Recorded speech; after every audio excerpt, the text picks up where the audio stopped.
what were your two non-big two books that you wanted to recommend this week? Yes. Well, I gotta touch on Wicked and Divine because I'm not recommending it, and I'm not going to go into deep discussion.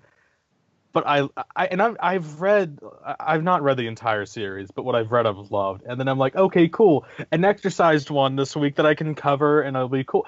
Oh, it's half a novel. It's a lot of it is just words on the page, like an actual. And it's funny because I criticized like Doomsday Clock for redoing the whole Watchmen thing where some of the plot detailing is just dropped in like plain text in like a newspaper. But this takes that to like, you didn't even try. You were just like, no, this is just too much. Okay, this is only like 50 pages, but that's not enough. So just here's a half novel, half graphic novel, and I don't have time for that. I gotta get like 8 reviews out a day. I can't do that. Fair enough.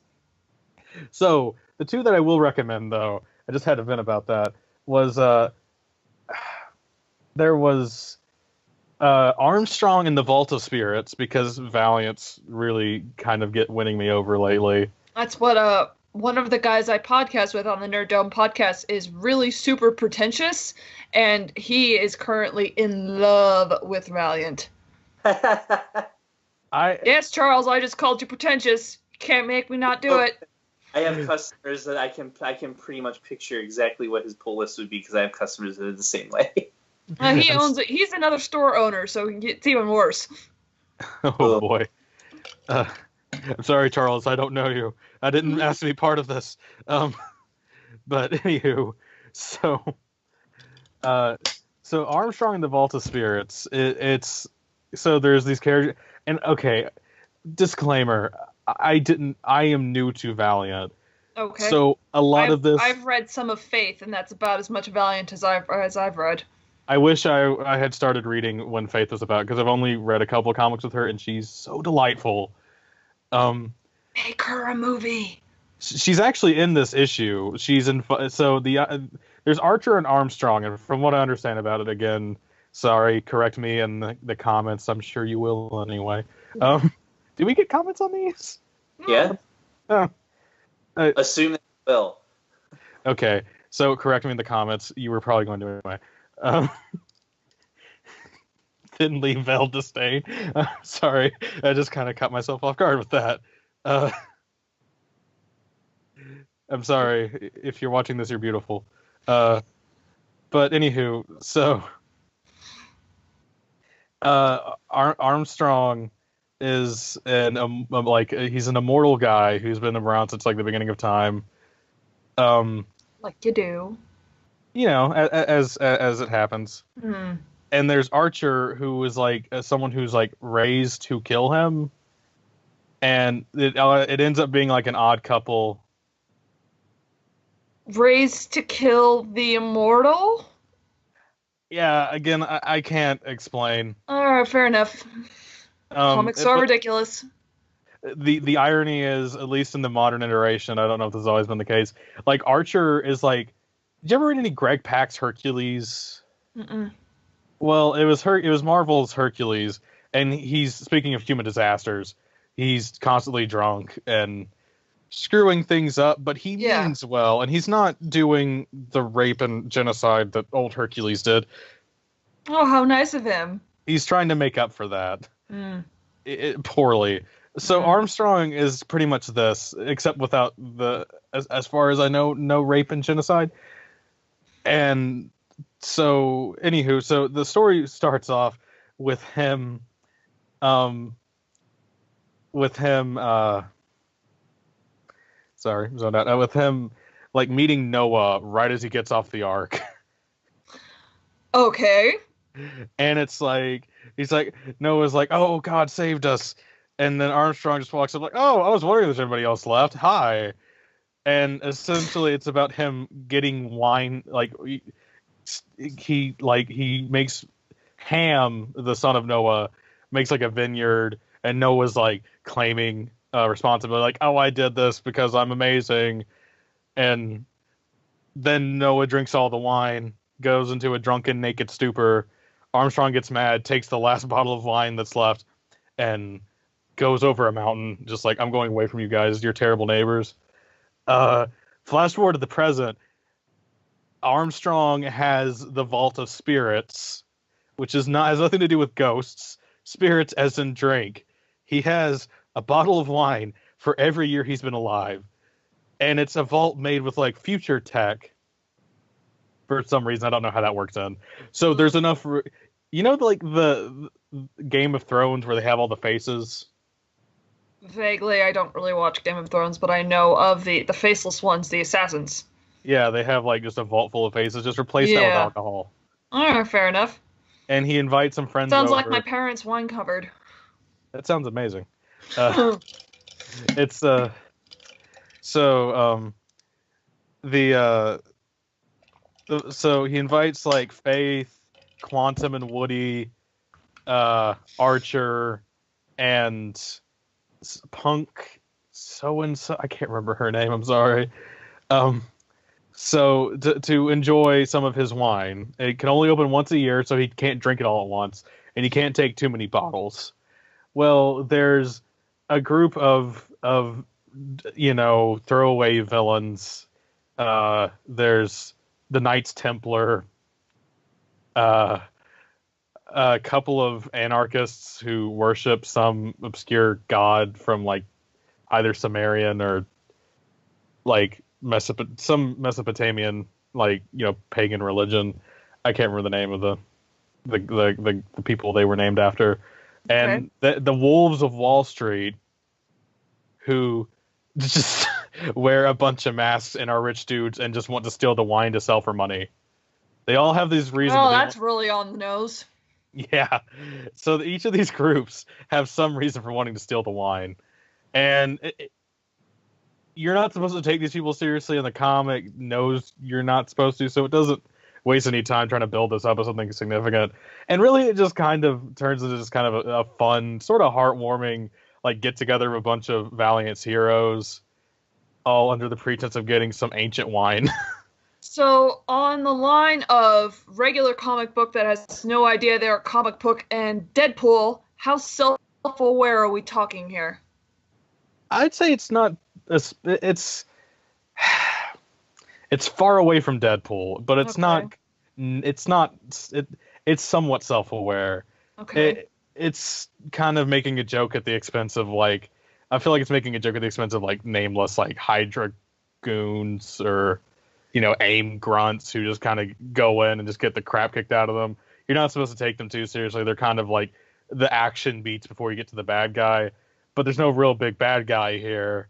It's just kind of so it's somewhat self-aware, but it still feels like a genuine like, hey, these are characters you like. Let's kind of just get them together and have some fun. And it's like a one shot, so it's not trying to launch a new series. It's just like, hey, this is kind of a neat little read. All right, fair enough. My second one for this week is I'm trying to okay. It's not a real word, so it's hard to pronounce. And it's incognegro Renaissance. Oh, and you sent me a list of all of these. Oh, I didn't send you the list of the indies. Oh my god.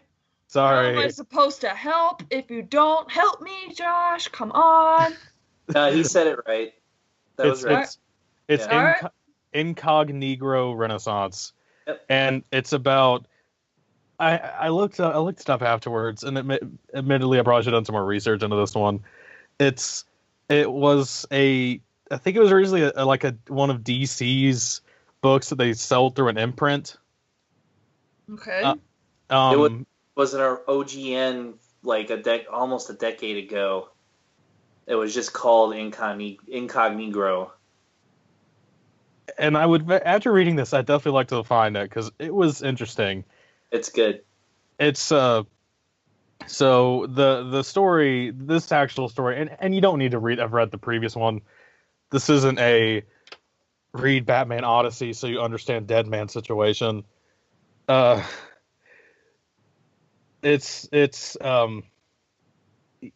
this character named, I think it was Zane. Sorry if I'm wrong.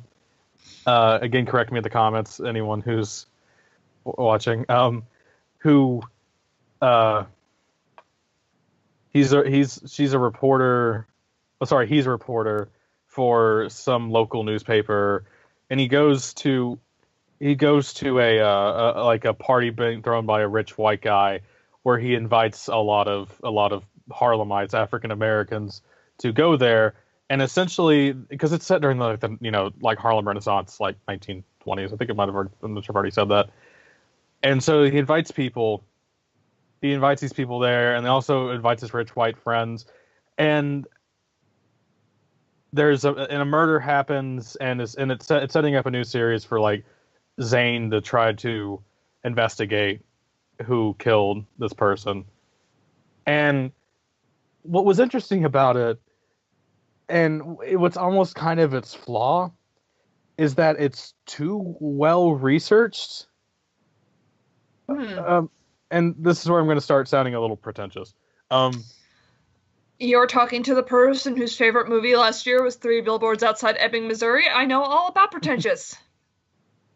My favorite was, what was it, 2017? Okay, sorry. Anywho, I got to stop myself from digressing a lot. But so, okay, I'm an English major. Yay, life choices. And I had a wonderful professor, if he ever ends up watching this, hey, Dr. Boyd, who he sort of really got me into the idea of researching a lot of African American lit. And so I took like 3 classes with him. The third one was on the Harlem Renaissance. Okay. And so I was able to understand a lot of the actual historical references it was making without but I don't think the average person would. And like so the like, for example, the white guy who's throwing the party, his name is Van Horn. Well, that's a reference to a real person named Carl Van Vechten, who was a writer. He was a photographer and then a writer during the Harlem Renaissance, who was kind of known. It's now widely just kind of believed that his interest in the struggles of the African Americans at the time were probably pretty like superficial. It was just kind of like a money game for him. He saw an open market to exploit. And then there's the idea of the white patrons that like a lot, like there's this one character who's black, who's like, okay, I'm gonna go find an old woman and tell her I'm a painter. It's like, you're not a painter. Yeah, but if she gives me enough money, I'll do it. Because there was a lot of really rich white patrons at the time who, there was one named like Miss Anne who would make her, I'm sorry, I'm digressing far away from the comic here, but there was one named Miss Anne that would make the people she sponsored call her Miss Anne, call her Mama, and like kneel before her. So it's tapping in a lot of these really interesting ideas that I just unfortunately don't think people are going to get. So it's very much a niche comic? Yeah. You think? Which, with the name like Incognito, even by the niche of comic books, it was going to have a niche audience. But I guess the name makes sense then, considering. Yeah, the namesake is the idea of passing, because Zane has light enough skin that essentially if he wears a hat, everyone just assumes he's a white guy. Okay. And so he is going incognito, and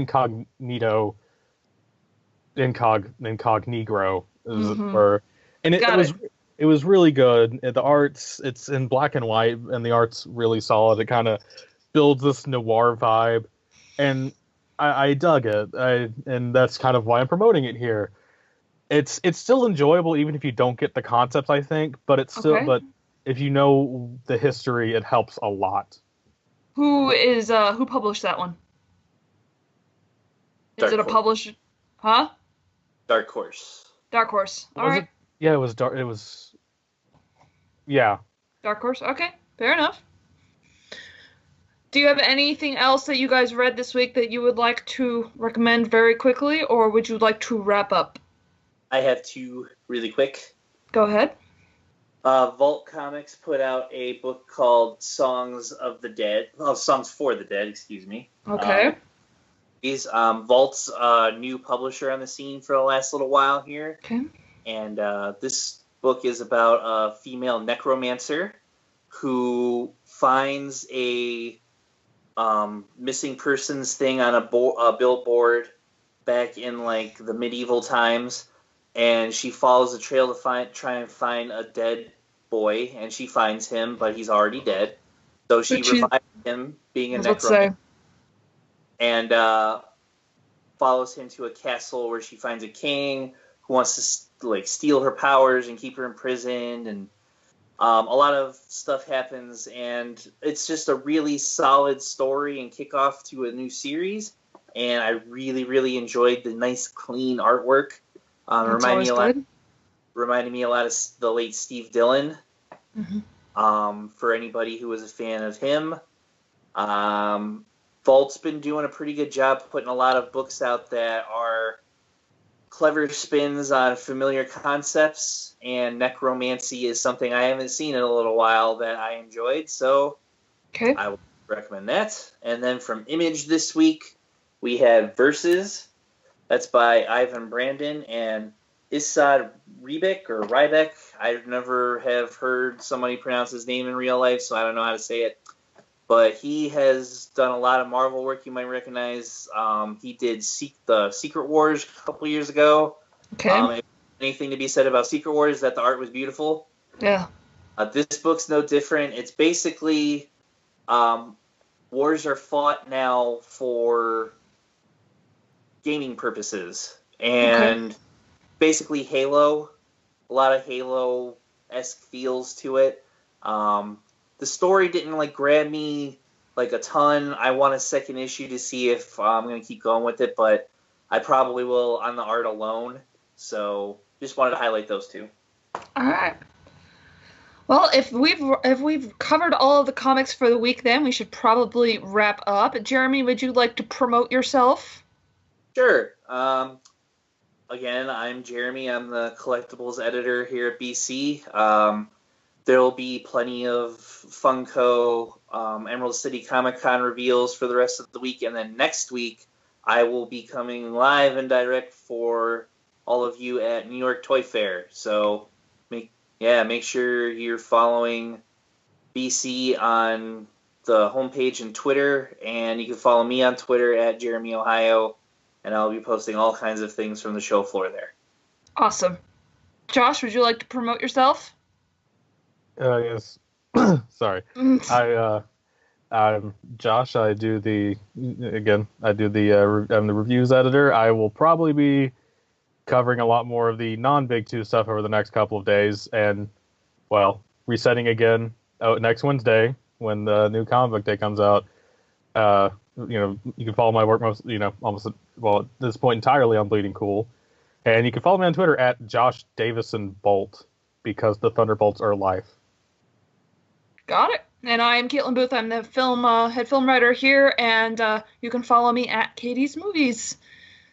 Thanks everybody for joining, and have an excellent night. Bye.